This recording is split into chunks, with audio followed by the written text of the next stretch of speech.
അതായത് സുഷൻ പ്രൂഫിംഗ് ഒക്കെ നൈസായിട്ട് അങ്ങ് കഴിഞ്ഞു. കുറച്ചുപേർക്ക് എനിക്ക് ഇപ്പോഴും മെസ്സേജ് അയക്കാറുണ്ട് ഇപ്പോൾ ഹൗസ് ബിൽഡിങ്ങിന്റെ അപ്ഡേഷൻ എന്തൊക്കെയായി എന്നൊക്കെ അറിയാനായിട്ട്. അതായത് ഇപ്പോൾ എൻ്റെ സുഷൻ പ്രൂഫിംഗ് കഴിഞ്ഞിട്ട് ഇപ്പോൾ ഒന്നര മാസമായി. അപ്പോൾ അതെങ്ങനെ ഉണ്ടായിരുന്നു എന്നൊക്കെ ചോദിച്ചിട്ട് കുറച്ച് പേരൊക്കെ മെസ്സേജ് ഇട്ടിട്ടുണ്ടായിരുന്നു. അതൊക്കെ ഞാൻ ഈ വീഡിയോയിൽ ഇന്ന് നിങ്ങൾക്ക് മനസ്സിലാവുന്ന രീതിയിൽ പറഞ്ഞുതരാം. ഈ വീഡിയോയിൽ ഉദ്ദേശിക്കുന്നത് ഇവിടുത്തെ എൻ്റെ എക്സാമിൻ്റെ എക്സ്പീരിയൻസ്, അതായത് സുഷൻ പ്രൂഫിങ്ങിൻ്റെ എക്സ്പീരിയൻസ്, അതുപോലെ ഇത് എങ്ങനെയാണ് ഇവിടെ നടത്തിയത്, അങ്ങനെയൊക്കെ ഞാൻ പറയുന്നതായിരിക്കും. പിന്നെ അതിൻ്റെ കൂടെ കുറച്ചൊരു ചോദിച്ചിട്ടുണ്ടായിരുന്നു ഈ ബാബ് എങ്ങനെയാണ് അപ്ലൈ ചെയ്യുന്നത്. അതായത് ബറൂഫ് ഹൗസ് ബിൽഡിംഗ് ബഹിൽഫ എന്ന് പറഞ്ഞൊരു പരിപാടി ഉണ്ട് ഇവിടെ. അതായത് നമ്മൾ അപ്ലൈ ചെയ്ത് കഴിഞ്ഞാൽ നമ്മുടെ ഹൗസ് ബിൽഡിംഗിൽ നമുക്ക് ഇപ്പോൾ സ്റ്റൈഫൻഡ് കിട്ടുമല്ലോ. അപ്പോൾ അതിന് നമുക്ക് മണി കുറവാണ് നമുക്ക് ഇവിടെ കിട്ടണമെങ്കിൽ നമ്മുടെ ഗവൺമെൻറ് നമുക്ക് കുറച്ച് ഹെൽപ്പ് ചെയ്യും. അപ്പോൾ അതിനെയാണ് ഇവിടെ ബാബ് എന്ന് പറയുന്നത്, ബറൂഫ് ഹൗസ് ബിൽഡിംഗ് ബഹിൽഫ എന്നാണ് അതിന് പറയണത്. അപ്പോൾ അതെങ്ങനെയാണ് അപ്ലൈ ചെയ്യണമെന്നും ഞാൻ പറഞ്ഞുതരാം. ഞാൻ അപ്ലൈ ചെയ്തിട്ടുണ്ടായിരുന്നു, എനിക്ക് കിട്ടിയിട്ടുണ്ടായിരുന്നു. പിന്നെ ഉള്ളത് മിനി ജോബിനെ പറ്റിയാണ് കുറച്ചൊരു ചോദിച്ചത്. അതായത് ഹൗസ് ബിൽഡിംഗ് ചെയ്യുമ്പോൾ ഞാനിപ്പോൾ എന്ത് മിനി ജോബാണ് ചെയ്യണത്, അതുപോലെ ഇതിപ്പോൾ എങ്ങനെയൊക്കെ ചെയ്യാൻ പറ്റും എന്നൊക്കെ ചോദിക്കേണ്ടായിരുന്നു. ഇത്രയും കാര്യങ്ങളൊക്കെ ആയിരിക്കും ഈ വീഡിയോയിൽ പറയാൻ പോകുന്നത്. അപ്പോൾ സ്കിപ്പ് ചെയ്യാണ്ട് കാണാൻ നോക്കുക, കാരണം ഞാനിപ്പോൾ ഓരോന്നൊക്കെ ഇടയ്ക്കെന്നൊക്കെ ആയിരിക്കും പറയണത്. അപ്പോൾ വീഡിയോയിലേക്ക് പോകും. എൻ്റെ മെക്കട്രോണിക്സ് ഹൗസ് ബിൽഡിങ്ങിൻ്റെ അവസ്ഥ എന്താണെന്ന് വെച്ച് കഴിഞ്ഞാൽ, ഇപ്പോൾ സുഷൻ പ്രൂഫും കഴിഞ്ഞു, ഇപ്പോൾ സെക്കൻഡ് ഇയറിൽ ഇപ്പോൾ തേർഡ് ഇയറിലോട്ട് ആവാൻ പോകാറായി. അപ്പോൾ ഈ മാസം കൂടി ഉള്ളൂ ക്ലാസ്സൊക്കെ. അത് കഴിഞ്ഞിട്ട് പിന്നെ ഒരു വെക്കേഷനാണ്, അതായത് സ്കൂളൊക്കെ അവധിയായിരിക്കും. അത് കഴിഞ്ഞിട്ട് ഒരു മാസം കഴിഞ്ഞിട്ടാണ് പിന്നെ ക്ലാസ് സ്റ്റാർട്ട് ചെയ്യാൻ പോണത്. കഴിഞ്ഞ മാസമാണ് ഞാനിപ്പോൾ എക്സാം എഴുതിയത്. തൊട്ട് പഠിച്ചുകൊണ്ടിരുന്ന എല്ലാ സംഭവങ്ങളും സുഷൻ പ്രൂഫിങ്ങിന് വരുമെന്ന് കുറച്ചൊരു ചോദിച്ചിട്ടുണ്ടായിരുന്നു. അങ്ങനെ വരും, പക്ഷേ നമ്മളിപ്പോൾ ആദ്യം തൊട്ട് പഠിച്ചുകൊണ്ടിരിക്കുന്നത് അതുപോലെ തന്നെയല്ലോ തന്നെ. കാരണം ഇവിടെ കുറച്ച് വ്യത്യാസമുണ്ട്. മെയിനായിട്ട് കോച്ചിങ്ങൊന്നും ഇവർ ആദ്യം തൊട്ട് തരുന്നുണ്ടായിരുന്നില്ല. കാരണം ലാസ്റ്റ് ഒരു 1 മന്ത് നമുക്ക് ഈ എക്സാമിന് വേണ്ടി മാത്രം തന്നെ ഒരു ഷെഡ്യൂൾ ഇട്ടുണ്ടായിരുന്നു. ഈ എക്സാം പ്രിപ്പറേഷൻ അറ്റൻഡ് ചെയ്താൽ തന്നെ നമുക്ക് ഈ എക്സാമിനെ പറ്റി നല്ലൊരു ഐഡിയ കിട്ടും. പിന്നെ എല്ലാം നമ്മുടെ കയ്യിലാണ്, എക്സാമിനെ എങ്ങനെ പെർഫോം ചെയ്യണതും അങ്ങനെയുള്ള കാര്യങ്ങളൊക്കെ. അപ്പോൾ ഹൗസ് ബിൽഡിംഗ് തുടങ്ങി തൊട്ട് തന്നെ നമുക്ക് ഈ എക്സാമിന് പ്രിപ്പറേഷൻ തന്നെ ഇല്ല. അതായത് അപ്പോൾ നമുക്ക് ക്ലാസ്സും കാര്യങ്ങളൊക്കെ എടുത്തു പോയിട്ട് പിന്നീടാണ് നമുക്ക് എക്സാം പ്രിപ്പറേഷൻ എന്ന് പറഞ്ഞൊരു മാസം ഉണ്ടായിരുന്നു. അപ്പോൾ ആദ്യത്തെ പ്രാക്ടിക്കൽ എന്ന് വെച്ച് കഴിഞ്ഞാൽ ഇലക്ട്രിക്കലാണ്. അപ്പോൾ ഇലക്ട്രിക്കൽ നമുക്കൊരു ഷാർട്ട് ഷാങ്ക് നമുക്ക് ബിൽഡ് ചെയ്യണം. അപ്പോൾ അതിലുള്ള അതായത് നമ്മുടെ ലൈറ്റിംഗ് സ്വിച്ച് ഷാൾട്ടർ, അങ്ങനെയുള്ള സ്വിച്ചുകൾ എല്ലാം റിലേ അതൊക്കെ നമ്മളതിൽ വെക്കാണ്ട്. അപ്പോൾ ഇലക്ട്രിക് ഉണ്ട്, അതുപോലെ തന്നെ ന്യൂമാറ്റിക് ഉണ്ട്. ഇലക്ട്രിക് ഷാർട്ട് ഷാങ്ക് കഴിഞ്ഞിട്ട് നമുക്ക് ന്യൂമാറ്റിക്കും കൂടി ചെയ്ത് കഴിഞ്ഞാലാണ് ആ ഒരു ഇത് കഴിയുള്ളൂ. അത് കഴിഞ്ഞിട്ട് നമുക്ക് മെറ്റലിൻ്റെ ഒരു വർക്കും കൂടി ഉണ്ടാവും. അതായത് ജസ്റ്റ് ഒരു ബോറൻ ചെയ്യാനും കട്ട് ചെയ്ത് ബോറൻ ചെയ്യാനൊക്കെ ആയിട്ടുണ്ടാവും. ക്വസ്റ്റ്യൻസ് തന്നെ റിപ്പീറ്റ് ചെയ്ത് ചോദിക്കാറുണ്ട് ഈ സുഷൻ പ്രൂഫിങ്ങിലൊക്കെ. ഇപ്പോൾ കട്ട് ചെയ്തിട്ട് ബോർ ചെയ്തിട്ടുള്ള പരിപാടിയായിരുന്നു മെറ്റൽ വർക്കിൽ വന്നത്. അപ്പോൾ ഇലക്ട്രിക് ഷാർട്ട് ഷാങ്ക് ഉണ്ടാക്കുക, പിന്നെ ന്യൂമാറ്റിക് ചെയ്യുക, അത് ഇതിനോട്ട് ഇലക്ട്രിക്കായിട്ട് കണക്ട് ചെയ്യുക. അതായത് ഇലക്ട്രിക് ഷാർട്ട് ഷാങ്കും ന്യൂമാറ്റിക്കുമായിട്ട് കണക്ഷൻ കൊടുക്കുക. എന്നിട്ട് നമ്മുടെ അനലാഗ് വർക്കാവുമെന്ന് നമ്മൾ കാണിച്ചു കൊടുത്തിട്ട് അതിൻ്റെ ഇടയ്ക്ക് ഒരു വൈവേ ചോദിക്കട്ടോ. അതായത് നമ്മൾ ചെയ്തുകൊണ്ടിരിക്കുന്ന ടൈമിൽ അവർക്ക് ഇഷ്ടമുള്ളപ്പോൾ വന്നിട്ട് നമ്മുടെ അടുത്ത് വൈവേക്ക് ചോദിക്കാൻ പറ്റും. അപ്പോൾ അത് ഞങ്ങളൊരു ആദ്യത്തെ ഒരു ബ്രേക്ക് കഴിഞ്ഞപ്പോൾ തന്നെ ചോദിച്ചു. പ്രാക്ടിക്കലിന് ശരിക്കും ഒരു ദിവസം, അതായത് 5-6 മണിക്കൂറാണ് ടൈം ഉണ്ടായിരുന്നത്. അതായത് ഇപ്പോൾ 2 പൗസയും കൂട്ടിയിട്ട് 6 മണിക്കൂർ അങ്ങനെയായിരുന്നു സെറ്റ് ചെയ്തത്. നമുക്ക് പെട്ടെന്ന് ചെയ്യേണ്ടി വരും. അപ്പോൾ 6 മണിക്കൂർ ഉണ്ടല്ലോ എന്ന് ചോദിച്ചുകൊണ്ടിരുന്ന് കഴിഞ്ഞാൽ നമുക്ക് ചെയ്യാനൊന്നും പറ്റില്ല. അത്യാവശ്യം സ്പീഡിൽ തന്നെ ചെയ്തു പോയാലാണ് നമുക്കത് ഫിനിഷ് ചെയ്യാൻ പറ്റുള്ളൂ. പ്രാക്ടിക്കലി പാസ്സാണെങ്കിൽ നമ്മുടെ അല്ലാതെ ഫംഗ്ഷനിങ് ആണെങ്കിൽ നമ്മൾ എന്തായാലും പാസ്സാവും. പിന്നെ വൈവയ്ക്ക് അങ്ങനെ ക്വസ്റ്റ്യൻ ഉത്തരം പറഞ്ഞില്ല എന്ന് വെച്ച് ടെൻഷൻ അടിക്കേണ്ട ആവശ്യമൊന്നുമില്ല. പക്ഷെ വൈവയ്ക്ക് നല്ല മാർക്കുണ്ട്, എന്നാലും ഒരു 5-10 മാർക്കായിട്ട് വൈവയ്ക്ക് ഉണ്ടെന്ന് തോന്നുന്നു. പ്രാക്ടിക്കലിൽ തന്നെ ഒരു സെക്ഷനാണ് ഈ പ്ലാനിങ് ഫാസ് എന്ന് പറയുന്നത്. അതായത് നമ്മൾ ഉണ്ടാക്കണ ഷാർട്ട് ഷാങ്കും ന്യൂമാറ്റിക്കും ഞാൻ പറഞ്ഞല്ലോ. അപ്പോൾ അതിൻ്റെ ഒരു പ്ലാൻ വരയ്ക്കാനുണ്ടാവും. ആ വരയ്ക്കാനുള്ളത് നമുക്ക് ഞങ്ങൾക്ക് തിയറി എക്സാമിൻ്റെ കൂടെ ഉണ്ടായിരുന്നത്. അതായത് തിയറി എക്സാം കഴിഞ്ഞിട്ട് ഒരു അരമണിക്കൂർ ടൈം തന്നു. അതിൽ നമുക്ക് തന്ന ചോദ്യത്തിനനുസരിച്ച് നമുക്കിപ്പോൾ അവിടെ ഒരു ലൈറ്റിംഗ് സ്വിച്ച് ഷെൽട്ടർ ആണെങ്കിൽ അത് വരയ്ക്കുക. അതായത് നമ്മുടെ സ്വിച്ച് ഷെൽട്ടർ ആണെങ്കിൽ അത് വരയ്ക്കുക. അതുപോലെ തന്നെ നമ്മുടെ മെറ്റലിൻ്റെയും ഒരു ക്വസ്റ്റ്യൻ ഉണ്ടായിരുന്നു. അതായത് ഇങ്ങനത്തെ വ്യൂ വരയ്ക്കാനായിട്ട്. ഈ പ്ലാനിങ് ഫാസിനും അത്യാവശ്യം മാർക്കുണ്ട്, അതും നന്നായിട്ട് ചെയ്യുക. അതുപോലെ തന്നെ നമ്മുടെ പ്രാക്ടിക്കലും ഫംഗ്ഷനിങ് ആണെങ്കിൽ നമ്മൾ പാസ്സായി. അപ്പോൾ ഫംഗ്ഷനിങ് അല്ലെങ്കിലും നമ്മളിപ്പോൾ ഫംഗ്ഷനിങ് അല്ലാന്ന്, അതായത് ഡോക്യുമെൻറ്റേഷൻ ഉണ്ട് ഈ എക്സാമിന്. അതായത് പ്രാക്ടിക്കലി നമ്മൾ കഴിഞ്ഞിട്ട് ഡോക്യുമെൻറ്റേഷൻ ചെയ്യണം. നമ്മുടെ അനലാഗ് വർക്കിംഗ് ആണോ അല്ലയെന്ന് നമ്മൾ തന്നെ എഴുതി, അതായത് ഓരോന്ന് വർക്ക് ചെയ്ത് നോക്കിക്കൊണ്ട് നമ്മളതിൽ എഴുതി കൊടുക്കണം. അപ്പോൾ അതിൽ നമ്മുടെ വർക്കിംഗ് അല്ലെങ്കിൽ നമുക്ക് വർക്കിംഗ് അല്ലാന്ന് കൊടുക്കാം. അങ്ങനെ കൊടുക്കുകയാണെങ്കിൽ അവർ നമുക്ക് മനസ്സിലായി, അതായത് തെറ്റെന്താണെന്ന് മനസ്സിലായി എന്നുള്ളൊരു ബോധമെങ്കിലും അവർക്ക് ഉണ്ടാവും. അപ്പോൾ അങ്ങനെ രീതിയിൽ നമുക്ക് മാർക്ക് കിട്ടാം. അപ്പോൾ നമ്മുടെ വർക്ക് ചെയ്യാത്ത അനലാഗ് നമ്മൾ വർക്കിംഗ് ആണെന്നും പറഞ്ഞ് കൊടുത്തു കഴിഞ്ഞാൽ അത് നമുക്ക് മൈനസ് മാർക്ക് കിട്ടാൻ ചാൻസ് ഉണ്ട്. അതിൽ 100-ലായിരിക്കും മാർക്ക് വന്നത്. 100-ൽ 50 മേളിലുണ്ടെങ്കിൽ നമ്മൾ പാസ്സാണ്. ഇപ്പോൾ തിയറിക്കാണെങ്കിലും പ്രാക്ടിക്കലാണെങ്കിലും സെപ്പറേറ്റ് പാസ്സാവാം. അല്ലെങ്കിൽ രണ്ടിൻ്റെയും കൂടി ഇത്ര ശതമാനം തമ്മിൽ രണ്ടിൻ്റെയും കൂട്ടുമ്പോൾ നമുക്ക് 50-ന് മേളിൽ 100-ലേക്ക് ആക്കും രണ്ടിൻ്റെയും കൂടി. അപ്പോൾ 50-ന് മേളിലുണ്ടെങ്കിൽ നമ്മൾ പാസ്സാണ്, അതായത് ടോട്ടലി പാസ്സാണെന്ന് പറയാൻ പറ്റും. ഇനിയിപ്പോൾ തിയറി എക്സാമിൻ്റെ കാര്യം പറയുകയാണെങ്കിൽ തിയറി എക്സാം അത്യാവശ്യം നല്ല രീതിയിൽ പാടായിരുന്നു. പ്രീവിയസ് ഇയർ ക്വസ്റ്റ്യൻ പേപ്പേഴ്സൊക്കെ കുറേ ചെയ്തിട്ടാണ് പോയത്, പക്ഷേ എന്നിട്ട് കാര്യമൊന്നും ഉണ്ടായില്ല. അതായത് നേരത്തെ ചോദിച്ച ചോദ്യങ്ങൾ പോലെ ആയിരുന്നില്ല, അത്യാവശ്യം നല്ല രീതിക്ക് ടഫായിരുന്നു. അതും നമുക്കൊരു 1.5 മണിക്കൂർ ടൈമാണ് കിട്ടുള്ളൂ ഈ തിയറി എക്സാം എഴുതാനായിട്ട്. അപ്പോൾ അത്യാവശ്യം നല്ല രീതിയിൽ പാട് കിട്ടുക. നമ്മൾ നേരത്തെ ക്വസ്റ്റ്യൻ പേപ്പറൊക്കെ ചെയ്ത് നല്ല സെറ്റായിട്ടാണ് പോയത്. പക്ഷേ അത് മനസ്സിലാവാത്ത കൊണ്ടാണ് പാടെന്ന് വിചാരിച്ചത്. പക്ഷെ അങ്ങനെയല്ല, ജർമ്മൻസിനും അത്യാവശ്യം പാടായിരുന്നു ഈ എക്സാം.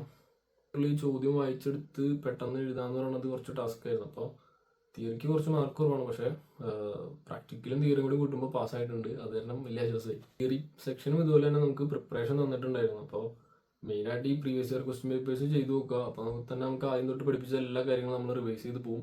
പിന്നെ നമുക്ക് 2 ടാബ്ലറ്റ് ബുക്ക് ഉണ്ട്. അത് ടാബ്ലറ്റ് ബുക്ക് യൂസ് ചെയ്യാൻ പറ്റും. അതായത് ഇലക്ട്രിക്കലിനും മെറ്റലിനും 2 ടാബ്ലറ്റ് ബുക്ക് ഉണ്ട്. അപ്പോൾ അതിലൊക്കെ നോക്കിയിട്ട് നമുക്ക് ഉത്തരം എഴുതാം. പക്ഷേ ഇത് നമുക്ക് നന്നായിട്ട് ഹാൻഡിൽ ചെയ്യാൻ പറ്റിയില്ലെങ്കിൽ എക്സാമിന് നല്ല രീതിയിൽ പണി കിട്ടും. ഞങ്ങൾ കുറേ ബുക്ക് മാർക്കൊക്കെ വെച്ച്, അതായത് ഇപ്പോൾ ഏത് സെക്ഷനിൽ നിന്നൊക്കെയാണ് പറഞ്ഞ കാര്യങ്ങളൊക്കെ നമ്മൾ എഴുതി വെച്ചിട്ടൊക്കെയാണ് പോയത്. അതായത് ബുക്ക് മാർക്കൊക്കെ വെച്ചിട്ടാണ് പോയത്. പക്ഷേ എന്നിട്ടും അത്യാവശ്യം എക്സാം നല്ല പാടായിരുന്നു. അതിൻ്റെ ഒരു പ്രശ്നം ഉണ്ടായുള്ളൂ. ആദ്യം തന്നെ നമ്മൾ ടേബിൾ ബുക്ക് ഹാൻഡിൽ ചെയ്യാൻ പഠിക്കുകയാണെങ്കിൽ തന്നെ തിയറി എക്സാമിൻ്റെ ഒരു പകുതി സംഭവങ്ങൾ നമുക്ക് അതിൽ നിന്ന് കിട്ടും. പിന്നെ ബാക്കി നമ്മൾ കയ്യിൽ നിന്നും കൂടി ഇട്ട് ചെയ്താൽ മതി. ഇതില്ല, ടേബിൾ ബുക്കിൽ അത്യാവശ്യം എല്ലാ സാധനങ്ങളും ഉണ്ട്. പക്ഷേ ചോദിക്കുന്ന ചോദ്യം നമ്മൾ അപ്ലൈ ചെയ്യുന്ന രീതിയും അനുസരിച്ചിരിക്കും നമ്മുടെ മാർക്ക്. ടേബിൾ ബുക്ക് തന്നെ കയ്യിലുണ്ടായിട്ട് കാര്യമില്ല, അത് നന്നായിട്ട് ഉപയോഗിക്കാൻ പഠിക്കണം. ഇലക്ട്രിക്കലിനും മെറ്റലിനും 2 ടേബിൾ ബുക്ക് ഉണ്ട്. അപ്പോൾ ഷൂലിലാണെങ്കിൽ നമ്മൾ ആദ്യം തൊട്ട് പഠിപ്പിച്ചുകൊണ്ടിരിക്കുമ്പോൾ നമ്മൾ ഈ ടേബിൾ ബുക്കായിട്ട് അത്യാവശ്യം ഫെമിലിയർ ആവുകയാണെങ്കിൽ എക്സാമിന് നമുക്ക് നല്ല ഈസി ആയിരിക്കും. ഇപ്പോഴും കോഴ്സ് ടഫാണോ എന്ന് ചോദിക്കുന്നവരോട് എനിക്കൊരു കാര്യം പറയാനുള്ളൂ. കണ്ടന്റ് വൈസ് ഇത് നമ്മൾ അത്രയും വലിയ പ്രശ്നമുള്ള കാര്യമല്ല, നമുക്ക് പഠിച്ചെടുക്കാവുന്നേ ഉള്ളൂ. പക്ഷേ ലാംഗ്വേജിൻ്റെ പ്രശ്നം നമുക്ക് എന്തായാലും വരും. എത്ര ലാംഗ്വേജ് ഉണ്ടെങ്കിലും എക്സാമിന് തപ്പൽ വരാൻ ചാൻസ് കൂടുതലാണ്. സെഷൻ പ്രൂഫിങ് ഇപ്പോൾ തോറ്റാലും പ്രശ്നമില്ല. അതായത് ഇവിടെ സെഷൻ പ്രൂഫിങ് ജയിക്കണം അങ്ങനെയുള്ളൊരു റൂളൊന്നും ഇല്ല. എന്നാലാണ് നമുക്ക് പിന്നീട് പഠിക്കാനുള്ള ഓപ്പർച്യൂണിറ്റി ഉള്ളതൊന്നുമില്ല. നമുക്ക് പിന്നീട് ലാസ്റ്റത്തെ എക്സാം ഉണ്ട്, മെയിൻ പ്രൂഫിങ് ഉണ്ടല്ലോ. അപ്പോൾ അതിൽ മാർക്ക് കൂടുതൽ വാങ്ങിച്ചു കഴിഞ്ഞാൽ നമുക്ക് പാസ്സാവാൻ പറ്റുമെന്നേ ഉള്ളൂ. പക്ഷേ ലാസ്റ്റത്തെ എക്സാം എളുപ്പമെന്നല്ല, ലാസ്റ്റത്തെ എക്സാമിന് നമുക്ക് വേറെ 2 സബ്ജക്റ്റും കൂടി വരും. അതായത് ഇവിടുത്തെ സോഷ്യൽ അക്കൗണ്ടന്റ് എന്ന് പറയും, അതായത് പൊളിറ്റിക്സ് അങ്ങനെയുള്ള കാര്യങ്ങളൊക്കെ, അതിനും വേറെ സെപ്പറേറ്റ് എക്സാം ഉണ്ട്. അപ്പോൾ സെഷൻ പ്രൂഫിങ്ങിൽ അത്യാവശ്യം നല്ല മാർക്ക് മേടിക്കാൻ പറ്റുവാണെങ്കിൽ ലാസ്റ്റത്തേക്ക് നമുക്ക് കുറച്ചുകൂടി സേഫായിട്ട് പഠിക്കാൻ പറ്റും. എന്ന് വെച്ചാൽ ഇപ്പോൾ മാർക്ക് കുറവാണെങ്കിലും കുഴപ്പമില്ല, ലാസ്റ്റത്തെ എക്സാമിന് കുറച്ച് മാർക്ക് കൂടുതൽ മേടിച്ചാൽ മതി. നമുക്ക് ആവശ്യമുള്ള സ്റ്റൈപ്പൻഡ് കിട്ടുന്നില്ല, അതായത് ഇവിടെ സർവൈവ് ചെയ്യാനുള്ള എമൗണ്ട് നമുക്ക് കിട്ടുന്നില്ല, അങ്ങനെയൊക്കെ തോന്നുന്നുണ്ടെങ്കിൽ നിങ്ങൾക്കും ബെറൂസ് ഹൗസ് ബിൽഡിംഗ് ബെഹിൽഫെ എന്ന് പറയുന്ന സംഭവം അപ്ലൈ ചെയ്യാവുന്നേ ഉള്ളൂ. അതിന് ബുണ്ടസ്അജൻസർ ഫോർ ആർബൈറ്റ് എന്ന് പറഞ്ഞ സൈറ്റ് ഉണ്ട്. അത് ഞാൻ വേണമെങ്കിൽ ഡിസ്ക്രിപ്ഷനിൽ കൊടുത്തേക്കാം. അതിൽ കയറിയിട്ട് നിങ്ങളൊരു അക്കൗണ്ട് ഉണ്ടാക്കണം. അക്കൗണ്ട് ഉണ്ടാക്കിയിട്ട് നമ്മുടെ ID വെരിഫൈ ചെയ്യുക, അതൊക്കെ അതിലുണ്ടാവും. ID വെരിഫൈ ചെയ്തിട്ട് ആപ്ലിക്കേഷൻ അതിൽ തന്നെ ഉണ്ടാവും. നമ്മൾ ജസ്റ്റ് സ്റ്റാർട്ട് ആപ്ലിക്കേഷൻ കൊടുത്തിട്ട് നമുക്ക് കുറേ ക്വസ്റ്റ്യൻസ് ഉണ്ട്, നമ്മളെപ്പറ്റി ഇഷ്ടംപോലെ ചോദ്യങ്ങൾ ചോദിക്കും. അതൊക്കെ നമ്മൾ കറക്റ്റായിട്ട് കൊടുക്കുക. ഒരു മണിക്കൂർ 2 മണിക്കൂറൊക്കെ ഇരുന്ന് കഴിഞ്ഞാൽ നമുക്ക് നൈസായിട്ട് അത് ചെയ്യാൻ പറ്റാവുന്നേ ഉള്ളൂ. അപ്പോൾ ബാബിന് അപ്ലൈ ചെയ്യണമെങ്കിൽ ഇത്രയും ക്വസ്റ്റ്യൻസ് ആൻസർ ചെയ്യാം. എന്നിട്ട് നമ്മൾ ആപ്ലിക്കേഷൻ സബ്മിറ്റ് ചെയ്യാം. സബ്മിറ്റ് ചെയ്ത് കഴിഞ്ഞ് കുറച്ച് നാൾ കഴിയുമ്പോൾ നമുക്ക് പോസ്റ്റായിട്ട് ഒരു ഫോം കിട്ടും. ഒരു ഫോമല്ല, 2 ഫോമായിട്ടുണ്ട്. ഒരെണ്ണം നമ്മൾ തന്നെ ഫില്ല് ചെയ്യണം. അതായത് നമ്മുടെ അച്ഛൻ്റെ അമ്മയുടെയൊക്കെ ഇൻകം ചോദിക്കും. പിന്നെ നാട്ടിലെ ഇൻകം സർട്ടിഫിക്കറ്റ് കിട്ടുവാണെങ്കിൽ അത് നല്ലതായിരിക്കും. അതായത് ഇൻകം പോരാ, നമുക്ക് ഇവിടെ നിൽക്കാം എന്നുള്ളതിനൊരു സപ്പോർട്ട് ചെയ്യാൻ വേണ്ടിയിട്ടാണല്ലോ. അപ്പോൾ അതൊക്കെ ആണെങ്കിൽ നല്ലതായിരിക്കും. നാട്ടിലെ ഇൻകം സർട്ടിഫിക്കറ്റ്, അതായത് അമ്മയുടെ അച്ഛൻ്റെയും ഇൻകം സർട്ടിഫിക്കറ്റ് എടുക്കുക. അപ്പം ഒരാൾക്ക് ഇൻകം ഇല്ലെങ്കിൽ അതിൽ ഇൻകം ഇല്ല, ഒരാളുടെ ഇൻകം കാണിച്ചാൽ മതിയാവും. പിന്നെ ഒരു ഫോം ഉണ്ടല്ലോ, ആ ഫോം നമ്മുടെ ഡീറ്റെയിൽസ്, പേഴ്സണൽ ഡീറ്റെയിൽസ്, നമ്മുടെ ഫാമിലി ഡീറ്റെയിൽസ് ആയിരിക്കും ഒരു ഫോമിൽ. മറ്റേ ഫോം നമ്മുടെ കമ്പനിയിൽ കൊടുക്കേണ്ടതാണ്. അതായത് നമ്മുടെ കമ്പനിയിൽ നമുക്കിപ്പോൾ എന്തൊരു സ്റ്റൈഫൻഡ് കിട്ടണമെന്നൊക്കെ അവർ തന്നെ ഫില്ല് ചെയ്ത് സ്റ്റാമ്പ് ചെയ്ത് നമുക്ക് വരും. എന്നിട്ട് 2 കൂടി ഒന്നെങ്കിൽ കോപ്പി എടുക്കുക, അല്ല ഒന്നെങ്കിൽ സ്കാൻ ചെയ്യുക, അല്ലെങ്കിൽ അത് നമുക്ക് അവർക്ക് അഡ്രസ്സിലോട്ട് അയച്ചു കൊടുക്കാൻ പറ്റും. സ്കാൻ ചെയ്ത് അപ്ലോഡ് ചെയ്യായിരിക്കും ബെറ്റർ. അപ്ലോഡ് ചെയ്ത് കഴിയുമ്പോൾ അവർ എന്തെങ്കിലും നമുക്ക് ഇനി ആവശ്യമുണ്ടെങ്കിൽ അവർ അതിൽ തന്നെ ചോദിക്കും, അല്ലെങ്കിൽ നമുക്ക് പോസ്റ്റായിട്ട് അവർ അയച്ചു തരും. ഇന്ന സാധനങ്ങൾ അതിലില്ല, അതും കൂടി വയ്ക്കാൻ പറഞ്ഞിട്ട്. എന്നിട്ട് നമുക്ക് നൈസായിട്ട് ആ ഒരു ആപ്ലിക്കേഷനിൽ തന്നെ നമുക്ക് അപ്ലൈ ചെയ്യാൻ പറ്റും. അതായത് ഓൺലൈനിൽ തന്നെ നമുക്ക് അപ്ഡേറ്റ് ചെയ്താൽ മതി.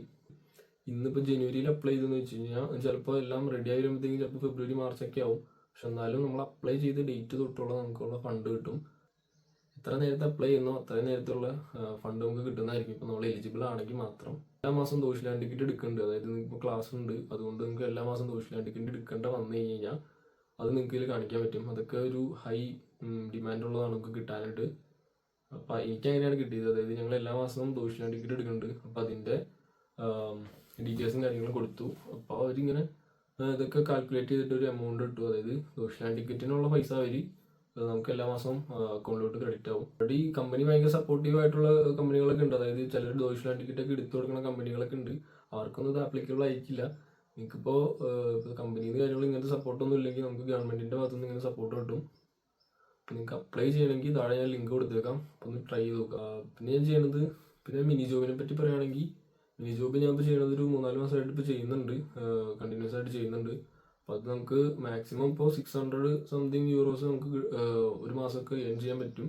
അത് മാക്സിമം ആണ്. പക്ഷേ ഹൗസ് ബിൽഡിങ്, അതായത് ഇപ്പോൾ മെക്കട്രോണിക്സ് ഒക്കെ നമ്മൾ ചെയ്യണതിൻ്റെ കൂടെ ഒരു മിനി ജോബ് മെയിൻറ്റെയിൻ ചെയ്യാന്ന് വെച്ചാൽ അത്യാവശ്യം പാടാണ്. കാരണം ഷൂലേ ഉണ്ട്, വർക്ക് ഉണ്ട്, അതിൻ്റെ കൂടെ ശനി ഞായർ ഏതെങ്കിലും ഒരു ദിവസം നമുക്ക് വർക്ക് ചെയ്യാൻ പറ്റുകയാണെങ്കിൽ ഒരു ദിവസമൊക്കെയാണ് നമുക്ക് ചെയ്യാൻ പറ്റുള്ളൂ. 2 ദിവസമൊക്കെ എടുത്തു കഴിഞ്ഞ് കഴിഞ്ഞാൽ നമ്മുടെ അർബൻ കേബിൾ ചിലപ്പോൾ നമ്മളെ റെസ്ട്രിക്റ്റ് ചെയ്യാൻ ചാൻസ് ഉണ്ട്. അതായത് നമ്മുടെ പഠിത്തത്തെ അഫക്റ്റ് ചെയ്യുന്ന കാര്യങ്ങളൊന്നും അവർ സപ്പോർട്ട് ചെയ്യില്ല. അപ്പോൾ അതുകൊണ്ട് ഇപ്പോൾ നമ്മളിപ്പോൾ മിനി ജോബ് ആണെങ്കിലും എന്ത് കാര്യം ഉണ്ടെങ്കിലും നമ്മൾ ആദ്യം നമ്മൾ കമ്പനിയെ അറിയിക്കണം. ഞാൻ ചെയ്ത് എങ്ങനെയാണ്, മിനി ജോബ് കിട്ടി കഴിഞ്ഞപ്പോൾ കമ്പനിയിൽ നിന്ന് ഒരു ലെറ്റർ വാങ്ങിച്ചു, അതായത് അവർക്ക് കുഴപ്പമൊന്നുമില്ലാത്ത രീതിയിൽ. ചിലർ ചോദിക്കാറുണ്ട്, അതായത് ഇപ്പോൾ നമുക്കിപ്പോൾ 2 ദിവസം വർക്ക് ചെയ്തു, അവരുടെ വിസയിൽ ഇപ്പോൾ 20 മണിക്കൂർ വർക്ക് ചെയ്യാമെന്നുണ്ടാവും, പക്ഷേ 20 മണിക്കൂർ വർക്ക് ചെയ്തിട്ട് വർക്ക് ചെയ്യാൻ പറ്റൂല എന്നൊക്കെ. പക്ഷെ അങ്ങനെയൊന്നും നടക്കില്ല. നമുക്കിപ്പോൾ ഒരു ദിവസം വർക്ക് ചെയ്യാൻ പറ്റുവാണെങ്കിൽ പറ്റും, അല്ലാതെ 2 ദിവസമൊക്കെ വർക്ക് ചെയ്യാൻ പോയി കഴിഞ്ഞാൽ നമുക്ക് ഈ സ്റ്റഡീസും അതിൻ്റെ കൂടെ കൊണ്ടുപോകാൻ പറ്റില്ല. മാസ്റ്റേഴ്സൊക്കെ ചെയ്യുന്നവർക്ക് അത് 2-3 ദിവസം ക്ലാസ് ഒക്കെ ഉണ്ടാവുള്ളൂ. ഇതങ്ങനെയല്ല, ഇതിപ്പോൾ 5 ദിവസം നമുക്ക് ഷൂലാണെങ്കിൽ അറ്റൻഡൻസ് കമ്പൽസറി ആണ്, നമുക്ക് അതിന് പോകാണ്ട് വർക്കിനൊന്നും പോകാൻ പറ്റില്ല. അങ്ങനെയൊക്കെ വരികയാണെങ്കിൽ കുണ്ടികൻ കിട്ടും. ഇതോടെ ഞാൻ അത്യാവശ്യം എല്ലാ കാര്യങ്ങളും പറഞ്ഞു എന്ന് വിചാരിക്കുന്നു. പിന്നെ എന്തെങ്കിലും ഡൗട്ടും കാര്യങ്ങളും ഉണ്ടെങ്കിൽ ഒന്നെങ്കിൽ മെസ്സേജ് അയക്കുക, അല്ലെങ്കിൽ കമൻറ്റ് ചെയ്താലും മതി. ഇപ്പോൾ നെക്സ്റ്റ് വീഡിയോയിൽ കാണാം. ബൈ.